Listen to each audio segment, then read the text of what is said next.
Hello दोस्तों, मैं हूँ जयश्री। स्वागत है हमारे अपने यूट्यूब चैनल पर जिसका नाम है बायोलॉजी विद जयश्री। आज की इस वीडियो में हम देखेंगे सेंट्रल टेंडेंसी, जहाँ पे हम देखने वाले हैं मीन, मीडियन, मोड, जो एग्जाम में आपको स्टडी के लिए हेल्प करेंगे। हम इस टॉपिक के शॉर्ट नोट्स देखेंगे, तो वीडियो को लास्ट तक जरूर देखिएगा। तो चलिए शुरू करते हैं। फर्स्ट हम क्वेश्चन देखते हैं। आज हमने क्वेश्चन लिया है सेंट्रल टेंडेंसी, जहाँ पे हम देखने वाले मीन, मोड एंड मीडियन। ये क्वेश्चन बहुत बार एग्जाम में पूछा जा चुका है। ये ऑल स्टूडेंट के लिए इंपॉर्टेंट क्वेश्चन है। ठीक है, तो आज हम मीन, मोड एंड मीडियम के शॉर्ट नोट्स देखने वाले हैं। मीन सेंट्रल टेंडेंसी के शॉर्ट नोट्स देखने वाले हैं विथ एग्जाम्पल। अगर आपको एग्जाम में एग्जाम्पल भी पूछे जाएंगे तो आप एग्जाम्पल लिख सकते हैं। ठीक है, तो चलिए कोई भी टाइम वेस्ट ना करते हुए सीधे हम आंसर की तरफ चलते हैं। तो फर्स्ट हम इंट्रोडक्शन देखते हैं। इंट्रोडक्शन में हमने लिया है central tendencies in statistic are numerical values use to represent mid value और सेंट्रल वैल्यू और large collection of numerical data. Representative value of data से generally central value or most occurring value the given general idea of whole data is called major central tendency.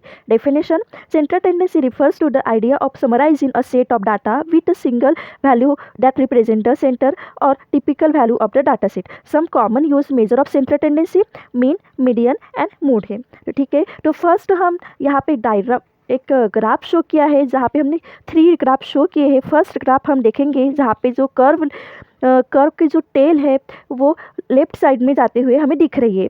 तो यहाँ पे mean less than, median less than, mode है। And then second diagram है जहाँ पे जो curve है वो सिमिलर है, सेंटर में है। ठीक है, mode equal to mean equal to median. फिर थर्ड डायग्राम है। थर्ड डायग्राम में जो कर्व की टेल है वो राइट साइड में हमें दिख रही है, राइट साइड में जाते हुए हमें दिख रही है।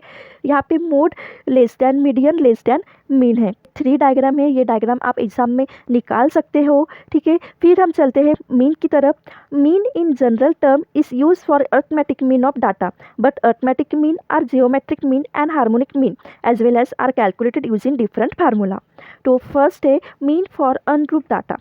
Arithmetic mean is defined as sum of individual observation divided by total number of observation, means n. In other word, mean is given by sum of all observation divided by total number of observation. यहाँ पे हमने formula show किया है, mean equal to sum of all observation divide by total number of observation. यहाँ पे हमने example लिया है। अगर बहुत बार एग्जाम में मीन, मोड एंड मीडियम के एग्जाम्पल भी पूछते हैं एग्जाम में, तो आप एग्जाम्पल लिख सकते हैं। तो यहाँ पे एग्जाम्पल हमने लिया है, if there 5 observation which are 27, 11, 17, 19 and 21 then the mean is given by. तो यहाँ पे हम फार्मूला जैसे है वैसे वैल्यू पुटअप करेंगे। वैल्यू हमने पुटअप की है 27 प्लस 11 प्लस 17 प्लस 19 प्लस 21। ये जो टोटल नंबर ऑफ वैल्यू जो है वो है 5, तो डिवाइड बाय 5 हमने यहाँ पे लिखा है। ठीक है, तो यहाँ पे हम सम करते हैं तो यहाँ पे आंसर आता है 19। तो ठीक है, ये एग्जाम्पल है। फिर हम नेक्स्ट चलते हैं, mean for group data. Mean is defined for group data as sum of product of observation and their corresponding frequencies divide by sum of all frequencies. यहाँ पे भी हमने फार्मूला शो किया है विथ एग्जाम्पल के साथ। ठीक है, नेक्स्ट हम चलते हैं type of mean. Type of mean 3 type से, arithmetic mean, geometric mean and harmonic mean. First हम अर्थमेटिक मीन देखते हैं। Formula of arithmetic mean is given by to x equal to xi upon n, where x1, x2, x3, xn are observation, n is number of observation. Then geometric mean, formula for geometric mean is given by, geometric mean means g dot m dot equal to x1, x2, x3 dot xn है, where x1, x2, x3 are observation है and n is number of observation है। फिर harmonic mean हम देखते हैं। Formula for harmonic mean वो क्या है, h dot m n upon 1 by x i plus 1 by x2 dot dot dot 1 by xn। Means जितने हम हमारे जहाँ पे वैल्यूज़ रहते हैं वो हम x1, x2 की जगह लिखते हैं। तो ठीक है, where x1, x2, x3 are observation, n is number of observation, जो टोटल नंबर रहते हैं उसके हम वहाँ पर ऑब्जर्वेशन करते हैं। ठीक है, नेक्स्ट प्रॉपर्टी हम देखते हैं मीन की। Affected by all value, unique's given data has only one mean, easy to use in further statistical calculation, minimize square deviation, change sensitivity, any change in any data value change the mean, Advantages of mean: simple to calculate and understand, take all value into account, useful for comparing different data set, can be used for further statistical analysis like variance, standard and deviation. Disadvantages क्या है? Affected by extreme value, not suitable for square distribution, cannot be used for qualitative data, does not always represent the data when if value are very spread out or evenly distributed. Next हम देखते हैं median. Median is middle value in sorted data set. Median divide data into two equal halves, arrange data in ascending order, check number of value, means in n is odd, the median is middle value. If n is even, the median is average of two middle value. ठीक है, तो median of ungroup data में हम देखते हैं to calculated median the observation must be अनरेज in ascending और descending order. If total number of observation is n then are two cases. तो फर्स्ट केस हम देखते हैं odd number of value. Data में है 5, 2, 8, 3, 1. तो फर्स्ट हम जो डाटा है वो हम बराबर ऑर्डर में लिखेंगे, जैसे 1, 2, 3, 5, 8 ऐसे. और इसमें मेन मीडियन वैल्यू कौन सी आ रही है? 3 आ रही है. जो फाइंड मिडल वैल्यू मीडियन 3. फिर केस 2 जहाँ पे इवन नंबर ऑफ वैल्यूज है, डाटा कैसे 4, 7, 1, 9. शॉर्ट डाटा वो भी हम बराबर ऑर्डर में लिखेंगे 1, 4, 7, 9. यहाँ पे दो वैल्यू मिडल में आ रही है 4 और 7. तो हम मीडियन कैसे निकालेंगे? 4 + 7 अपॉन 2.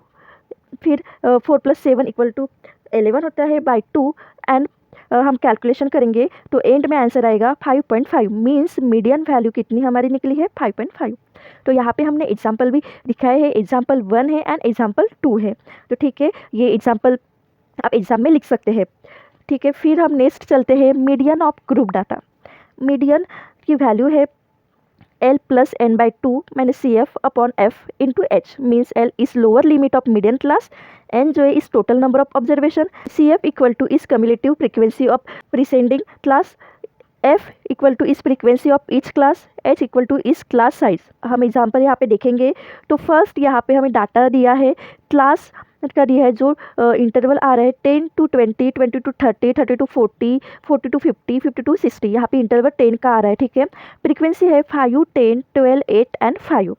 तो यहाँ पे हम आंसर देते हैं. पहले तो हमने एक बॉक्स बनाया है जहाँ पे हमने क्लास लिखे हैं, फ्रीक्वेंसी लिखे हैं, क्यूमुलेटेड फ्रीक्वेंसी लिखी है.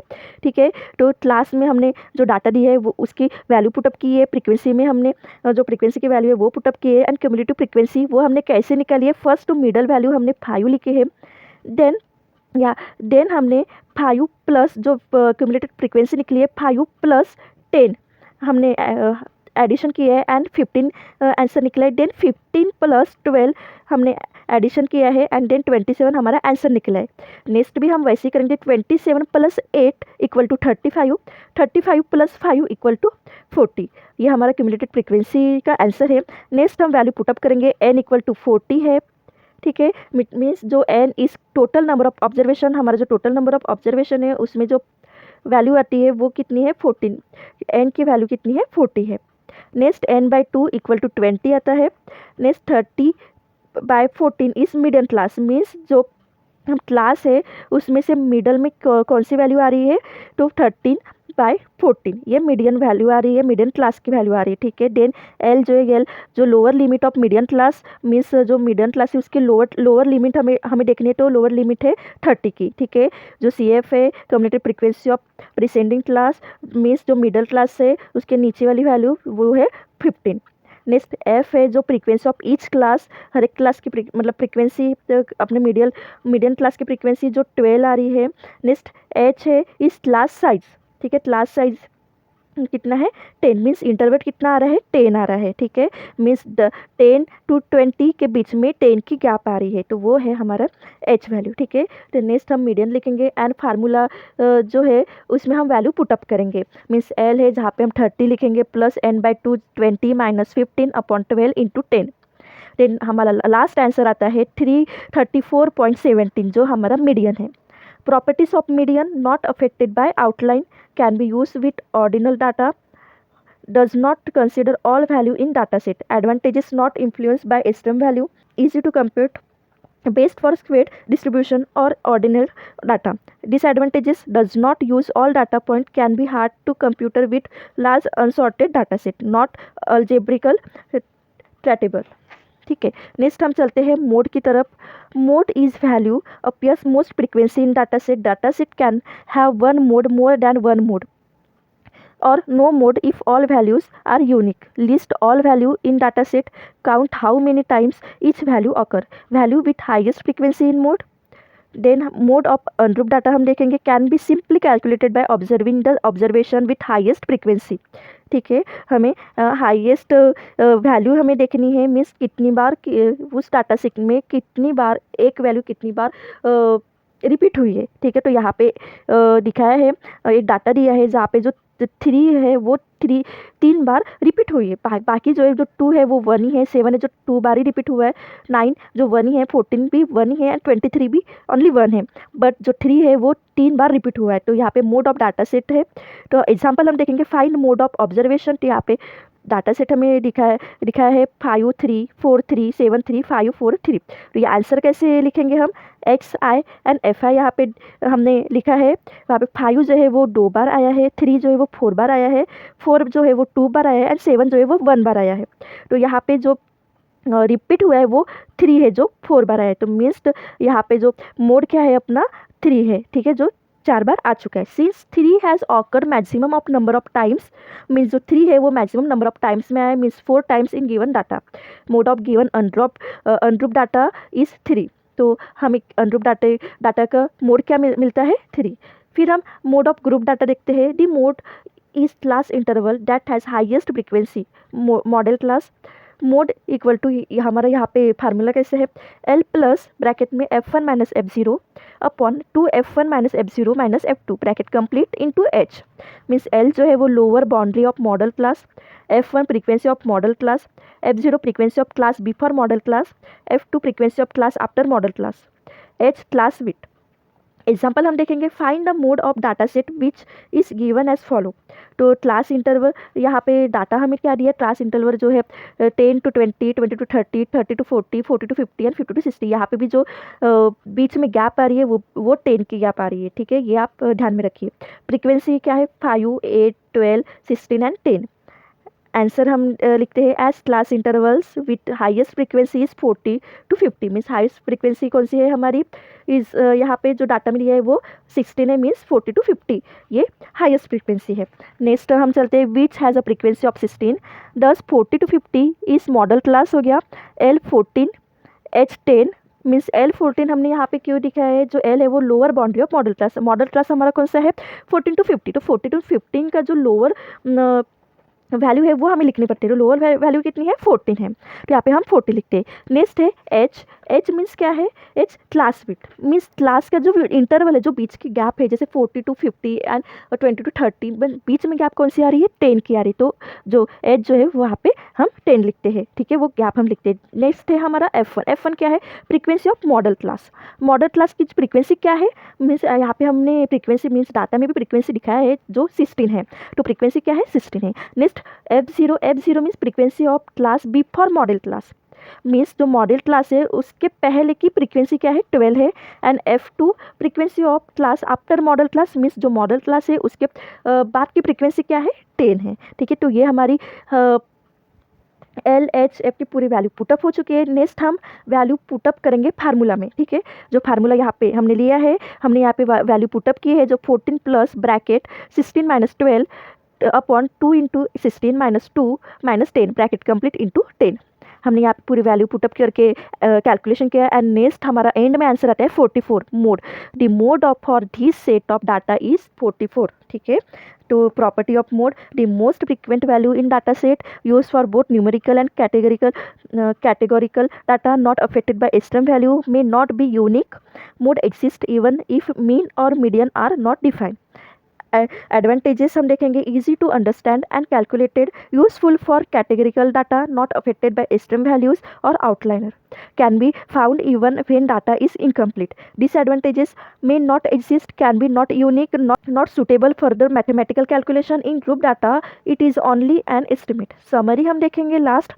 In statistics, central tendency refer to a value that represent the center of or typical value of a data set. The three main measure are mean, median and mode. Conclusion हम देखेंगे, measure of central tendency help summarize large amount of data into a single representation value, making interpretation easier. Each measure as its strength and limitations. The mean is based for balance numerical data, the median is suitable for square data or when extreme value exists. The mode is useful for identifying the most frequent category or value.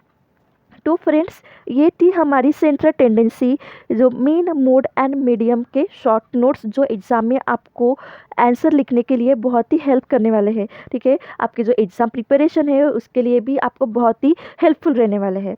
तो ठीक है, तो friends, ये थी हमारी central tendency, mean, mode and medium से related important information जो आपको एग्जाम में आंसर लिखने के लिए हेल्प करेगी. अगर आपको ये वीडियो यूज़फुल लगी हो तो प्लीज़ वीडियो को लाइक ज़रूर करें और अपने फ्रेंड्स फैमिली के साथ शेयर ज़रूर करें. और हमारे चैनल के लिए आपको कोई सजेशन देना है तो आप प्लीज़ हमें कमेंट सेक्शन में बता सकते हैं, ताकि हम आपके लिए और अच्छे से वीडियो बना सके. ठीक है, अगर आपको कोई जूलॉजी से रिलेटेड एग्जाम क्वेश्चन है तो कमेंट सेक्शन में लिखिए, मैं उस क्वेश्चन के शॉर्ट नोट्स के साथ नेक्स्ट वीडियो बनाऊंगी जो एग्जाम में आंसर लिखने के लिए आपकी हेल्प करेंगे. अगर आपको ऐसे ही साइंस से रिलेटेड वीडियो देखना चाहते हैं और आपको क्वेश्चन के आंसर चाहिए तो आप प्लीज़ चैनल को सब्सक्राइब करना ना भूलिए. तो फ्रेंड्स, मिलते हैं नेक्स्ट वीडियो में, तब तक अपना ख्याल रखिए. Thank you.